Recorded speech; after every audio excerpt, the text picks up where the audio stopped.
Hello, students. Today, we will discuss a key chapter in India's modern history. We shall talk about the events that led to our independence, right from the Government of India Act of 1935 till the Quit India movement and the final phase before 1947. Let's begin. The Government of India Act of 1935 was the most significant constitutional reform brought by the British in pre-independent India. It aimed to gradually establish self-rule through a federal structure. This act proposed the creation of an All India Federation, though the princely states never actually joined it. One major feature was provincial autonomy. For the first time, provinces were given elected Indian ministers who were responsible to their legislatures. Also, diarchy, which was earlier at the provincial level, was now abolished in provinces but introduced at the central level. The federal legislature was to be bicameral, a council of states with 250 members and a federal assembly with 375 members. There was also a threefold division of subjects: federal, provincial, and concurrent. The act established a federal court and retained overriding powers for the Governor-General. Provinces were categorized into 11 governors provinces and 5 chief commissioners provinces. Under this act, the first major elections were held in 1937 across 11 provinces. The Indian National Congress performed strongly, forming governments in 7 provinces. Sir, may I ask a question? Yes, please go ahead. Why did the Congress ministries resign after forming governments? That's a good question. In October 1939, when the Second World War started, the British involved India in the war without consulting Indian leaders. In protest, the Congress ministries resigned. After that, Governor's rule was imposed. Now, in August 1940, the British government made a constitutional proposal known as the August Offer. It promised dominion status after the war and the creation of a constituent assembly. It also offered safeguards for minorities. However, the Congress rejected the offer, demanding immediate self-rule, while the Muslim League accepted it, thus increasing its influence. Next comes the Cripps mission sent in March 1942. Japan was advancing in Asia, and Britain wanted Indian support.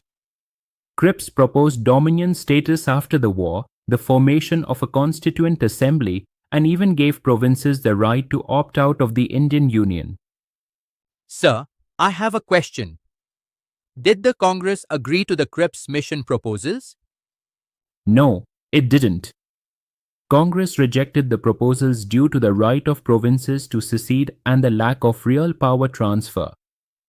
Gandhiji even called it a post-dated check on a crashing bank.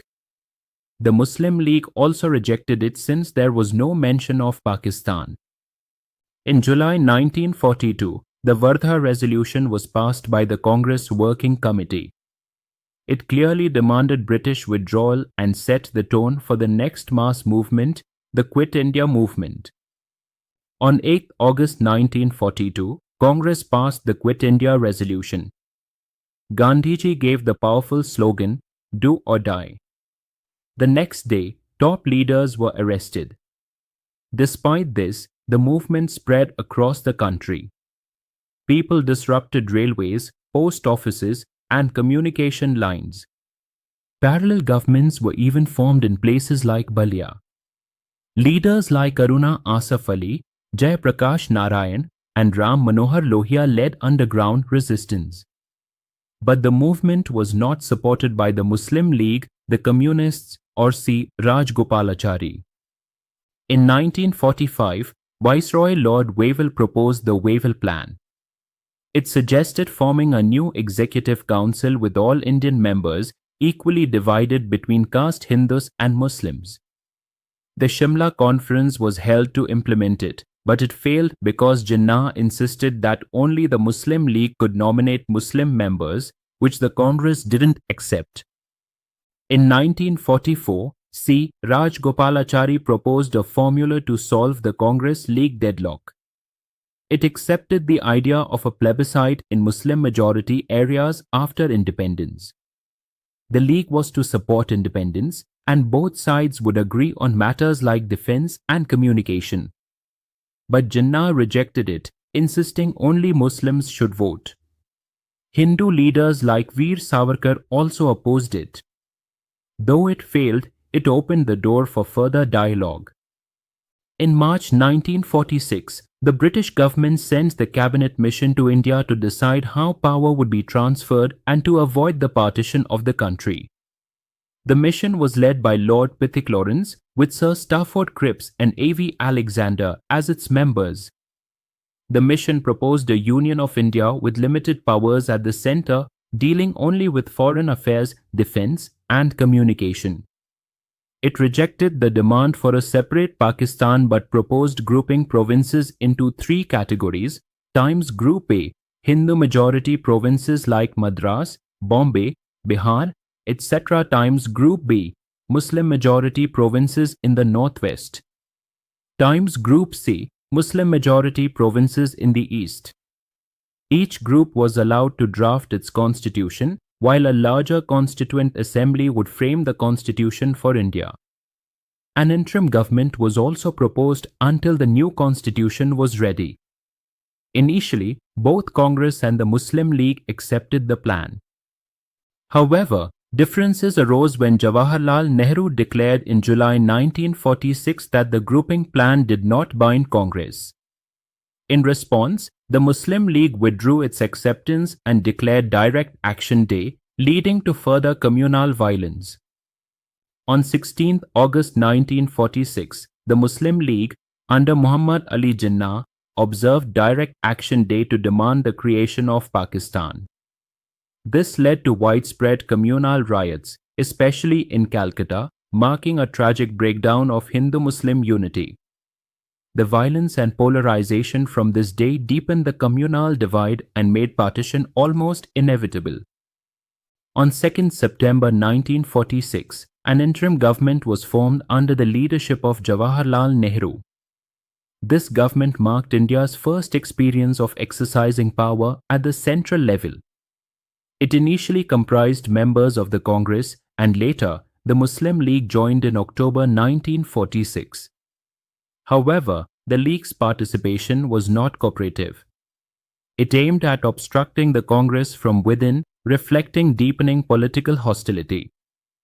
On 9 December 1946, the Constituent Assembly met for the first time to draft the Constitution of India. Dr. Rajendra Prasad was elected as its president. The Muslim League boycotted the assembly, rejecting its authority due to their demand for a separate Pakistan. Despite the boycott, the assembly proceeded with its historic task, laying the foundation for democratic India. The Mountbatten Plan, announced on 3 June 1947, proposed the partition of India into two dominions, India and Pakistan. Legislative assemblies in Punjab and Bengal were to vote on partition. Referendums were held in the Northwest Frontier Province, NWFP, and Sylhet.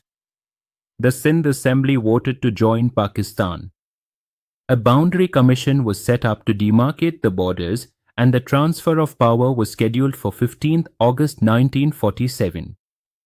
This plan was accepted by the Congress, the Muslim League, and the Sikh leaders. The Indian Independence Act was passed by the British Parliament in July 1947, giving legal shape to the Mountbatten Plan. Accordingly, Pakistan became independent on 14 August 1947 and India on 15 August 1947. Lord Mountbatten became the first Governor-General of independent India, and Jawaharlal Nehru became the first Prime Minister. Muhammad Ali Jinnah assumed the position of Governor-General of Pakistan. On this historic occasion, Nehru delivered his iconic speech, Tryst with Destiny. At the time of independence, there were 562 princely states. Sardar Vallabhbhai Patel, as India's first Home Minister, led the integration of these states through diplomacy and firmness when needed. Most states signed the instrument of accession and joined India. Jammu and Kashmir acceded in October 1947, and its special status was later recognized under Article 370. By 1956, the full legal integration of princely states was completed. Let us conclude with the contribution of Subhash Chandra Bose and the Indian National Army, INA. After forming the Forward Bloc in 1939, Bose traveled to Germany and later to Japan, where he revived the INA in Singapore in 1943, along with Rash Bihari Bose. The INA comprised Indian POWs and had 3 brigades named after Gandhi, Nehru, and Azad. It also formed the Rani Jhansi Regiment, a women's wing. Bose gave powerful slogans like Jai Hind and Delhi Chalo. Although the INA was defeated, the Red Fort trials of INA officers in 1945 stirred immense nationalist sentiment, giving further momentum to the freedom movement.